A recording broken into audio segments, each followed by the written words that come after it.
안녕하세요. 안녕하세요. 네, 빠시종이 만난 사람들. 네, 오늘도 또 핫한 분을 또 모시고 방송을 진행해 보도록 하겠습니다. 최근에 이제 주식시장이 워낙 잘 되다 보니까 제가 이제 서점을 거의 매일 가는데 광화문 교보문고 부동산 책이 실종이에요. 물론 이제 부동산 코너에 가면 부동산 책이 있긴 한데 그 이제 순위 코너 있잖아요. 제가 이제 본능적으로 이제 베스트셀러 이런 것도 체크해야 되기 때문에 종합 순위, 그다음에 경제 경영 순위를 늘 가서 이제 어떤 책이 좀 순위에 올랐나 보는데 부동산 책이 단 한 권도 없는 거예요. 그래서 야, 이게 어떻게 된 일인가 봤더니 뭐 요새 뭐 주식이 워낙 폭락을 하다 보니까 저점이라고 판단하고 오히려 좀 부동산 투자하시던 분들 다 주식 시장으로 좀 넘어간 그런 좀 시장이 아닌가 합니다. 근데 이제 이럴 때일수록 오히려 이제 저희는 공부가 좀 필요하다라고 생각을 하고 있고 지금 이제 작년 같은 경우는 주식 시장이 안 좋았고 부동산 시장이 좋았는데 이제 지금 또 이제 상황이 역전된 거죠. 그럼 언제까지 또 주식 시장이 또 호황이고 부동산 시장은 또 이렇게 좀 침체, 보합세 이렇게 가지는 않을 거 아니에요. 그러니까 서로 좀 이렇게 엇갈리는 시기에 공부를 하면 좋겠다라는 좀 차원으로 오늘 방송을 준비했고요. 마침 또 좋은 책이 나와서 그 책 가지고 좀 지금 시장을 어떻게 공부하면 되는지 그런 얘기들 해보고자 합니다. 오늘 모신 분은요. 최근에 이제 핫한 책을 내셨어요. 서울 아파트 지도라는 책을 내신 핑크팬더 이재범 작가님을 모시고 오늘 방송을 좀 나눠보도록 하겠습니다. 안녕하세요. 안녕하세요. 어떻게 지내셨습니까? 저는 늘 책 읽고 글 쓰고 영화 드라마 보고 그러고 살고 있습니다. 그럼 뭐 이렇게 코로나 전국이나 뭐 기타 등등 주식 시간의 호황 이런 거 상관없이 뭐 생활 패턴이 바뀌신 건 없어요? 극장도 뭐 여전히 가고 있고 뭐 가면은 저 혼자 거의 쓰고 있고 사람이 없으니까 평일 낮에 주로 가니까 이럴 때 극장 가면 극장이 할인 좀 해주나요? 그런 건 안 해주더라고요. 해주긴 해주더라. 요즘 보니까 5,000원 할인권 보니까 나오더라고요. 평일에. 네, 그러면 지금 거의 나온 영화는 다 보시고 계시겠네요. 근데 요즘 영화가 안 나와요. 그렇죠. 영화도 지금 그러니까 한국 영화도 개봉했던 거 다 뒤로 좀 밀더라고요. 그러니까 거의 재탕 많이 나오고 있어요. 재개봉하고 있더라고요. 그러니까. 그래서 넷플릭스 이런 데들만 지금 핫하고 있고 인터넷 강의 이런 것들만 지금 좋은 것 같습니다. 아무튼 오늘 이제 부동산 얘기를 해볼 텐데 제목이 서울 부동산 지도예요.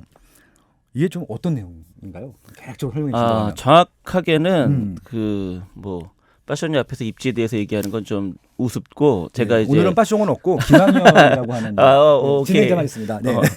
꼭 저기 무슨 뭐 예능 프로 같은데 유산슬 저기 유재석이야. 그래서 평소에 제가 이제 여러 강의를 사실 하거든요. 저 같은 경우는 뭐 부동산 강의도 하고 또 뭐 마인드 강의도 하고 뭐 심지어 독서 강의도 하고 뭐 블로그 하시잖아요. 블로그 강의도 하고 주식 강의도 하고 이제 다양한 강의를 하는데 이제 그런 강의를 하다가 이제 계속 같은 강의를 하면 저 자신도 좀 지겹기도 하고 또 오시는 분들도 있고 그래서 좀 새로운 강의를 항상 모색을 하면서 하는데 될 수 있으면 저는 강의를 할 때 제가 해본 것만 하려고 그러지 해보지 않은 걸 하지는 않거든요. 근데 이제 제가 서울에서 나고 자란 지가 벌써 이제 50년이 되다 보니까 웬만한 곳은 50년이 되셨어요? 그렇죠. 연세가 그럼 50살이 되셨다는 말씀이신가요? 그렇죠. 그러다 보니까 아무래도 그 서울에 있는 곳곳의 아파트를 다 가보긴 했었는데 이제 많은 분들이 이제 잘 모르시더라고요. 그러니까 서울 뭐 투자한다 어쩐다 말을 하는데 잘 몰라서 그러면 서울에 아파트 있는 내가 가본 곳들도 괜찮은 곳도 이렇게 한번 그 강의로 한번 사람들에게 알리는 게 어떨까라고 해서 이게 이제 2018년에 그래서 제가 서울에 있는 아파트를 전부 다 500세대 이상으로 해가지고 전부 다 엑셀 작업을 다 수작업으로 했었어요. 500세대 이상 아파트 작업 리스트를 수작했다. 몇 개 정도 됐던가요?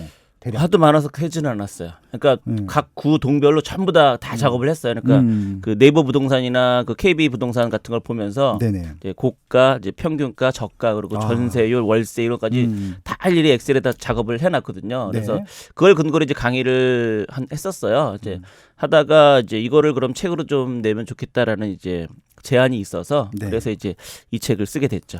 그러면 이제 272곳이 있는데 실제로 대부분 다 가보셨나요? 거짓말 안 하고 가봤습니다. 다? 네. 이야, 이건 진짜. 왜냐면 이제 여기 있는 게 주로 이제 대단지 위주이다 보니까. 이제 아무래도 대단지 위주이다 보니까 모여 있는 곳들이 또 많거든요. 서울에 보면 무슨 동 가면 그렇죠. 아파트 대단지 모여 있잖아요. 한 곳에 다 몰려 있긴 하죠. 그럼 뭐 가보면 그 즉시 뭐 5-6군데는 곧장 갈 수 있는 거니까. 그래도 아무튼 다 가봤다는데. 아까 얘기 드렸잖아요. 나이가 50이라서 서울에서 나고 자라서 그러니까 뭐 최근에 간 게 아니라 지난 몇십 년 동안 꾸준히 군대를 가봤던 거니까. 그러니까 지금 네. 서남권 쪽에 살고 계시잖아요. 그렇죠. 네. 동북권도 다 보셨다는 거죠. 그렇죠. 저 도봉구까지. 아, 그럼요. 야, 그럼 서울 25개국에 대한 생생한 발품에 대한 얘기 지금부터 나눠보도록 할 텐데, 근데 이 시점에서 서울 아파트 이야기를 꺼내신 이유가 있나요? 아, 솔직하게 정확하게 얘기하면 이 시점이라고는 중요하진 않습니다. 시기는 중요하지 않다. 네, 하다 보니까 이 시점이 됐을 뿐이고 다만 이제 네. 아까 서두에 얘기하신 것처럼 시기가 중요하다고 생각은 안 해요. 그러니까 저는 오히려 그 어떤 이렇게 투자 목적이라고 하면 사실 네. 그 타이밍이 제일 중요하다고 보는 입장이긴 한데, 그러니까 입지는 기본이긴 한데 이제 네. 타이밍이라는 거 이제 올랐을 때 산다는 게 아니라 오르기 전에 사는 게 이제 사실 맞는 거죠. 그래서 그렇죠. 사람들이 많이 몰렸을 때 그때는 오히려 이제 팔고 나가야 그래야지만 솔직하게 얘기해서 지금 뭐 정부의 정책상으로도 아주 올바른 투자자가 되는 게 아닐까 네. 생각도 사실 들고요. 네. 네. 그러다 보면은 뭐 최근에 좀 그러니까 이게 또 약간 애매한 게 제가 볼 때는 이 책에도 그 내용이 들어있긴 한데 해마다 요맘때가 항상 안 좋다는 뉴스가 쏟아집니다.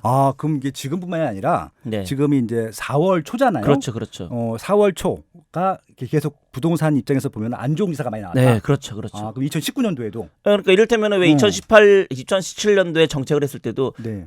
3월에서 4월까지 다 정리해라 이게 얘기했잖아요. 4월 올해 실제로 그래서 집값 빠진다 그런 얘기 나왔었고. 그러네, 진짜. 18년도에도 네. 19년 그러니까 우리나라가 3월 학기제잖아요. 그렇죠. 그러다 보니까 대부분 웬만한 사람들이 3월에 다 끝내거든요. 네. 4월 올해는 잘 사실 매도 거래가 이루어지질 않더라고요. 네. 그러다 보니까 보면 항상 그동안 또 전세도 거의 그때는 끝나고 4월 5월에 보던 집 구하시는 분들이 거의 대부분 이제 신혼부부나 네. 연세 있으신 분들. 그러니까 우리나라에서 가장 많이 이제 두텁다라고 할 수 있는 게 이제 유치원부터 고등학교. 요 이제 가구들은 거의 4월 중순 정도면 거의 끝내거든요. 네. 이사를. 그러다 보니까 4월 5월에 이사도 잘 안 가거든요. 거래도 별로 없고. 네. 그러다 보니까 매년 제가 볼 때는 매년 그때 기사가 항상 안 좋게 나와요. 네. 항상 거래 줄었다. 가격 드디어 떨어진다. 이런 네. 얘기가 보면 항상 나왔습니다. 네네. 네, 그렇기 때문에 제가 볼 때는 뭐 지금이다. 그거는 아닌 것 같아요. 물론 이제 지금은 약간 이제 그 바이러스로 인해서 네. 상황이 생겼기 때문에 그러니까 제가 말씀드리고 싶은 건 지금 현재 뭐 가격이 떨어졌다 이런 것들이 추세가 그렇게 된 건지 네. 아니면 이제 일시적인 건지는 좀 더 시간을 지켜봐야지 정확히 알 수 있다는 거죠.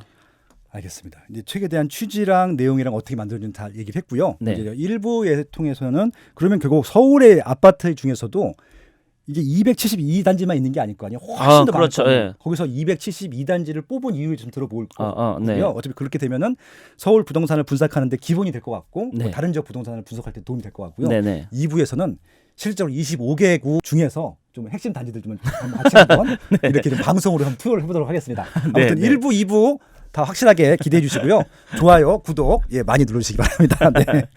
네, 그러면요, 이 이제 서울 아파트 지도를 그리실 때 272곳을 선정한 기준이 있으신가요? 네. 그러니까 정확하게 아까도 얘기 드린 것처럼 이거를 강의를 했다고 그랬었잖아요. 네네. 강의를 할 때는 요거보다 좀 많아요. 더 많다. 네, 요거보다 많아요. 근데 이제 요거를 책으로 하다 보니까 아무래도 그거죠. 한 권에 25개 구에 있는 아파트를 좋은 아파트를 다 전부 밀어넣을 수는 없죠. 그렇죠. 네, 그러다 보니까 그 중에서도 좀 추렸다라고 할 수 있거든요. 네. 네네. 그래서 그 중에서도 제가 생각할 때는 이제 그 항상 많은 사람들이 얘기하는 게 입지 얘기를 하는데 그 네. 입지라는 것에 있어서는 솔직히 까놓고 얘기해서 그거거든요. 저는 생각할 때 랜드마크라고 랜드마크. 하면 찾기는 되게 쉽거든요. 그렇죠, 뭐. 예. 제일 비싼 아파트가 랜드마크니까. 그렇죠. 예. 해당 동에서 제일 비싼 아파트 찾으면 그게 랜드마크이기 때문에 예. 랜드마크가 뭐예요? 이런 거 물어볼 필요가 없습니다. 근데 네네. 이제 실제로 제가 늘 하는 얘기가 우리는 그 집에서 거주를 하지만 그렇죠. 중요한 건 거주를 하지만 돈을 벌어야 된다는 거죠. 돈을 벌어야죠. 그렇죠. 돈을 네. 벌기 위해서는 출퇴근을 해야 된다는 출퇴근해야 얘기죠. 되죠. 네, 그렇죠. 그러니까 말 그대로 직장으로 출퇴근을 해야 된다는 건데 그렇다고 하면은 얼마나 우리 서울에서는 제일 중요한 게 그렇게 볼 때는 대중교통에서 전철이 제일 중요하죠. 전철. 예, 그래서 전철에서 얼마나 가까운가가 첫 번째고, 네. 네, 그런 다음에 두 번째는 이제 흔히 말하는 학군이라고 하는 것들. 네. 왜냐하면 아파트 같은 경우에는 대체적으로 이제 우리 나라에서 또 서울에서도 중산층들이 많이 거주하시는 경우가 많거든요. 그렇죠. 네, 이분들 같은 경우에는 어느 정도 뭐 맞벌이를 하든 외벌이를 하든 소득이 어느 정도 있다 보니까 자식들에 대한 교육열이 높습니다. 그러면 이분들이 아무래도 학군, 학원 이런 데를 보내기 위해 노력하거든요. 그래서 네. 의외로 학군이 좋다, 또 학원가 이런 데가 보면 교통은 안 좋아요. 아. 의외로. 왜냐하면 네. 좀 떨어져 있어야지 오히려 좀 한적하고. 네. 이렇게 표현하면 뭐지만 아이들 가둬놓고 공부하기 좋잖아요. 말 그대로. 네. 그게 유흥가나 이렇게 역세권이면 그렇죠. 애들 그 공부하는데 방해가 되는 그렇죠. 상권들이 많으면 안 되죠. 그러니까 좀 본인 그런 PC방, 노래방 이런 그런 거. 아파트들이 대부분 좀 떨어져 있어요. 그렇죠. 살짝. 그래서 교통은 안 좋아요. 안 좋아요. 예. 그런데 어쨌든 그럼에도 불구하고 첫 번째는 그래서 교통, 전철역인 거고 네. 그 다음이 학군. 그런 관점에서 이제 아파트를 선정되었다라고 보시면 되죠. 네, 그래서 결국은 살기 좋은 아파트네요. 아 그렇죠. 한마디로 하면. 네. 결국은 아파트 가격은 실거주와 밀접하다. 네. 예, 그러네요. 그렇죠. 일단 그러면 이 272곳이 다 그렇지는 않겠지만 대부분 다 네. 실거주하기에도 좋은 아파트. 그렇죠. 그 해당 동에서는 네. 아까 처음에서도 얘기한 것처럼 실거주하기 좋고 아파트들이 많이 모여 있고. 많이 모여 있고. 네, 그런 네. 곳들 위주죠. 그리고 이제 뭐 투자로 생각해도 네. 충분히 지금 상 가격보다 뭐 살짝 조정이 단기간 올 수 있지만 국정으로는 그렇죠. 절대 빠지지 않을 만한 네, 그렇죠. 수가 많은 단지. 네. 이 책 표지에 보면요, 특히 띠지가 있어요. 이거 보고 제가 딱 봤는데 뭐냐면은 서울 아파트 포기하기엔 이르다. 왜냐면 네. 지금 많은 분들이 솔직히 포기를 하신 분들이 되게 많거든요. 네. 왜 그러냐면은 지금 서울 아파트에 있는 신축들만 보기 때문에. 그렇죠. 일단 청약도 안 돼. 네. 분양을 받았고 이제 피를 주고 살려고 해도 너무 비싸. 그렇죠. 대출도 안 나와. 이런 상황에서 다 포기하고 결국은 다 경기도, 인천 이런 데 지금 핫하잖아요. 네, 그걸 그렇죠. 갔었는데 포기하지 말라고 하면서 그 누구에도 알려주지 않았던 알짜배기 구축 아파트. 이게 지금 네. 포인트거든요. 구축 아파트. 네. 제가 구축 아파트를 알려주겠다. 이런 네. 책은 처음 봤어요. 그럴까요? 네. 네. 결국은 이제 구축이라 하더라도 실거주하기 좋다라고 하면 충분히 네. 뭐 실거주 가치뿐만이 아니라 투자 가치도 있다. 이런 그건 말씀이시잖아요. 당연하죠. 네. 그래서 사람들이 그만큼 거기서 살고 싶다는 뜻이니까 실거주가 좋다는 뜻은. 네네. 네. 그럼 당연히 투자 가치들도 훌륭한 의미가 있겠죠. 그래서 이 방송을 듣는 서울 900만 시민들이요 갑자기 만세를 불렀습니다. 드디어 나도 구축 아파트를 살 수 있는 좀 어떻게 보면은 당위성을 부여주셨다. 네. 그런 것들이죠. 신축만 보고 있었는데 구축을 사셔도 되고요. 실거주 가치가 높다라고 합니다. 아무튼 이 어떤 구축 아파트를 선택했는지는 제가 2부에서 팬더님과 함께 또 얘기를 나눠보도록 하고요. 알겠습니다. 일단은 실거주와 밀접한 지역들을 선택하라라는 말씀하셨고요. 그러면 이제 결국은 이 아파트를 샀을 때 네. 일단 돈을 주고 사지만 아까 말씀드린 돈이 또 돼야 되는 것들이잖아요. 그렇죠. 매도했을 때 네. 최소한 손해를 보지 말아야 되는 것들이잖아요. 그렇죠. 그래서 좀 책에도 내용 보니까 이게 매수보다도 매도가 중요하다. 뭐 이런 문구가 그렇죠. 네. 네. 이게 어떤 내용인가요? 매수야. 뭐 이런 표현은 뭐하지만 돈만 있으면 살 수 있으니까.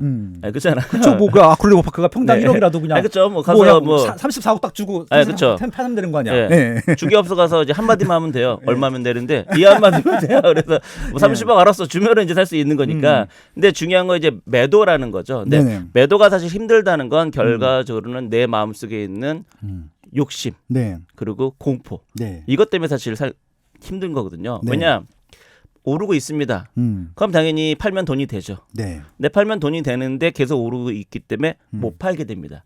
왜냐하면 더 이득을 크게 하고 싶으니까. 그렇죠. 네, 그러다 보면은 어느 순간 이를테면은 뭐 10억이 됐다. 내가 이를테면 8억에 샀는데 그럼 그쯤에 팔면 되는데도 불구하고 계속 오르는 걸 눈에 봤기 때문에 좀 더 기다려야지 하게 되거든요. 그렇죠. 그럼 이를테면 이게 뭐 10억 2천만 원 이렇게 됐다가 다시 또 떨어지는 순간이 옵니다. 그러면은 대체적으로 많은 사람들이 자기의 기준점이 생기죠. 그렇죠. 기준점이 예를 들어 10억 2천만 원이 돼요. 그럼 9억 8천이 되면 못 팔아요. 네. 내 마음속에는 10억 2천만 원이 기준이기 때문에. 그렇죠. 그러면 많이 뭐 빠진 것처럼 느껴지죠. 그러니까. 네. 올라가는데도. 네. 그런 건 이제 뭐 행동 경제학이나 그런 데서도 많이 나오잖아요. 뭐 이를테면 카지노에서 10만 원 가지고 도박을 했다. 1억까지 벌었는데도 결국에는 10만 원 가지고 잘 놀았다. 이렇게 얘기를 하는 것처럼. 근데 그런 것 똑같이 자기가 10억 2천만 원이 기준이 되기 때문에 이게 9억 8천, 9억 5천이 돼도 일단은 못 팝니다. 근데 거기까지는 다시 올라가겠지라고 마음을 먹고선 안 팔고 있는 거거든요. 네. 근데 이게 만약 9억이 된다. 그러면 계속 떨어지는데 팔아야 되나라는 생각이 들거든요. 네. 그럼 그렇게 이제 하락이 시작되면은 사실은 내 마음속에 아까도 말씀드린 것처럼 10억 2천만 원이 있기 때문에 네. 9억으로 떨어졌다 그러면 사실 선제적으로 한 8억 8천 이렇게 내놔야 되거든요. 그렇죠. 근데 마음이 그렇지가 않죠.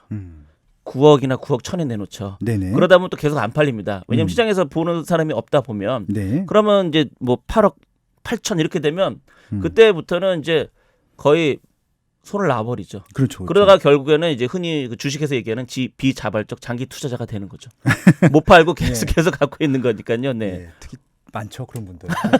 지금 역전세도 나고 지금. 그러니까요. 좀 네. 좀 그러니까 역전세가 오히려 투자 사실 관점에서 음. 집을 살 때 제일 문제죠, 사실은. 그렇죠. 그렇죠. 왜냐면 뭐 오르고 떨어진 건 안 팔면 되니까 네네. 버티면 되는데 역전세가 나면 이제 제가 늘 얘기하는데 우린 다 착한 사람이기 때문에 전세금 돌려줘야 되잖아요. 우리는 네. 좀 매수하기 쉬운 것보다 매도하기 쉬운 상품을 사야 된다 이런 얘기인가요? 없잖아 그런 것도 있죠. 어. 그래서 이제 제가 500세대 이상으로 했던 이유 중에 하나서도 네. 이제 말 그대로 해당 동에서는 사람들이 막상 가면 아파트들이 꽤 있긴 있거든요. 근데 보면은 뭐 한 동, 두 동짜리 뭐 100세대, 200세대 이런 아파트들도 있어요. 네네. 근데 그런 아파트는 해당 동네 사람들도 잘 모르는 경우도 있고. 네. 그래서 아파트에 우리 살아볼까 하면 대부분 대단지를 먼저 떠올리게 되거든요. 그렇죠. 그러고 보니까 당연히 대단지 위주로 먼저 거래가 되거든요. 그러니까 이왕이면 그런 아파트를 먼저 보시는 게 좋다는 거죠.